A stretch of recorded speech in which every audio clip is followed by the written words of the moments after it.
Hey fans, your Atlanta Dream have a brand new head coach and she goes by the name of Nicki Collen. Coach Collen, welcome to Atlanta. Well, thanks. Glad to be here. How are you adjusting?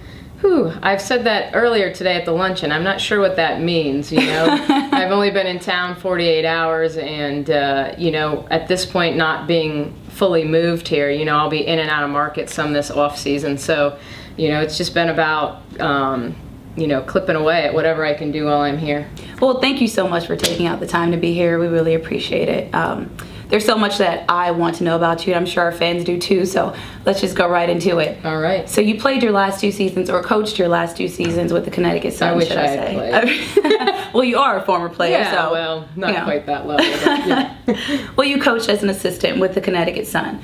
You helped them take a 14-20 season to a 21-13 season. That's a big turnaround. Mm-hmm. And to mention you did it without your star player. You lost Chinny Ogumike to injury. How did you make this big turnaround? Like, what did you guys do? What went into that? Well, I think a lot of it was just belief. We talked about when we first got to Connecticut, it was always about the process and learning how to win and building it, from the locker room first. And we just really didn't talk about the playoffs. We talked about taking one game at a time and building on that. So going into year 2, our focus really shifted to, no, we think we're a playoff team. And so we have to talk about it. We have to talk about it. We have to make it our goal. And then we have to prepare like we're a playoff team. We have to compete like we're a playoff team. We have to work like we're a playoff team. And so we kind of built that from the ground up. And, ironically, through some injuries, we had some people step up in positions that they weren't used to playing. And we just got hot. We got hot at the right time. And you start winning, it just is like an avalanche. They really had that belief in themselves. So I want to talk about the transition from Connecticut to the Atlanta Dream. But before I go there, I want to talk about your interview experience with the Atlanta Dream. What was that like?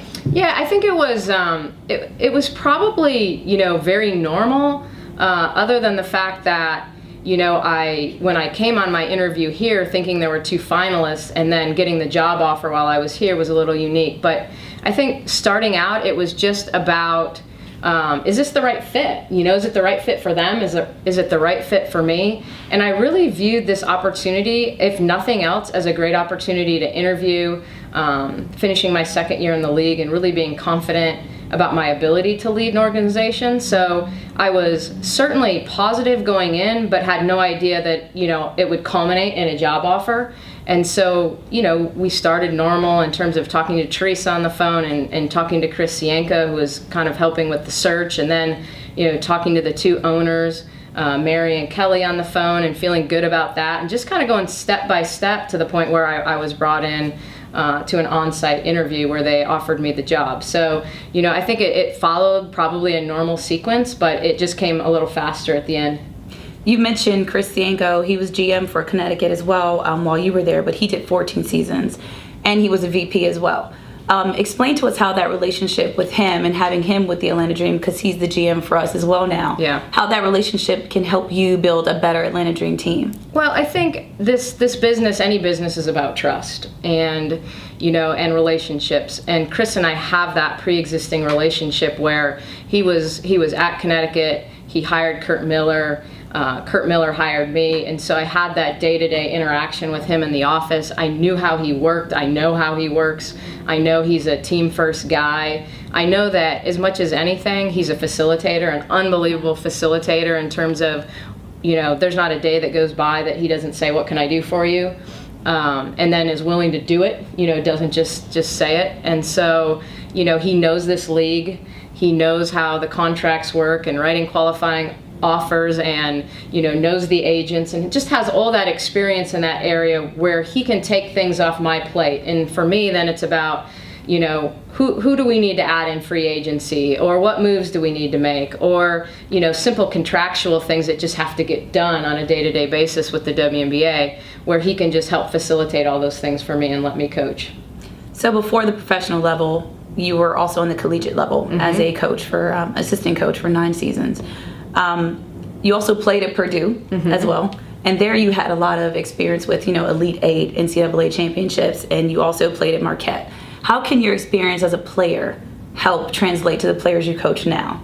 Well, I think the beauty of my playing career for me in coaching has always been that I knew what it was like early in my career to be kind of the 12th man, the person that was there to support, her teammates and push them in practice and be a leader, just in terms of effort and preparation, but didn't necessarily translate in terms of a lot of stats or a lot of minutes on the floor. And I know how that feels. Like, I know that it wasn't what I wanted it to be, but I knew how to be, for lack of a better way to say it, professional about it, and come to work every day, no matter what.